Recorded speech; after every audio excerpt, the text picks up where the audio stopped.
Isang araw bago ang PBA Season 49 draft, may pasabog na agad. Biyaheng Terra Firma Jeep ng Barangay Ginebra San Miguel players na sina Stanley Pringle at Christian Stan Hardinger.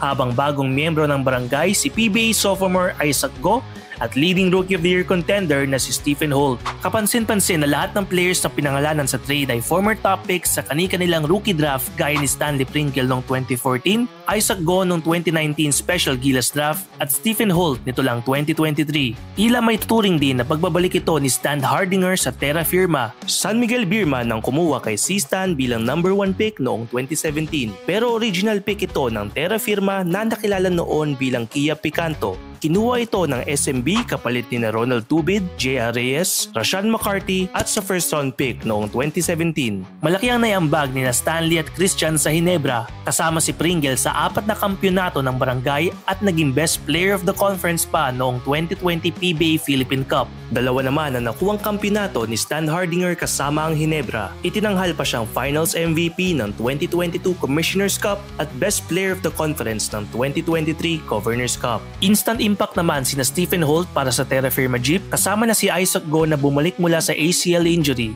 Dinala nila ang kupunan sa quarterfinals ng nakaraang Philippine Cup, ang best finish nila sa ika-8 pwesto. Sabi ni Ginebra coach Tim Cone, hindi naging madali ang desisyon pero kinakailangan daw ito dahil kailangan nila ng mas batang players. Noong PBA Draft Combine, nasa wishlist daw ni Cone ang big man at point guard pero malalagay sa alanganin ng kanyang top choices dahil pang 10 pa dapat ang Ginebra sa PBA Season 49 draft na gaganapin na yung linggo, July 14. Pero dahil sa trade mukhang makakaluwag-luwag sa pagpili ang Ginebra. Bukod kasi sa 4-player trade ay may swap din na mangyayari para sa draft. Aangat sa 3rd overall pick ang Ginebra habang bababa naman sa ika-10 pwesto sa draft order ang Terra Firma. Dito pwedeng mapitas agad ang high caliber talents gaya ni Kai Balungay ng Ateneo at Kalen Chonson ng Strong Group Athletics. Hitting 2 birds with 1 stone din si Cone dahil anya, last conference pa raw nag-request si Stan Hardinger kung pwede bang lumipat. Sa mensahe sa media, kinuwento ni Cone na hiniling daw ni si Stan maglaro sa ibang sistema at sa ilalim ng ibang coach. Kahit na mahal daw niya ang teammates at masayang maglaro para sa Ginebra fans, he felt it was better to move on.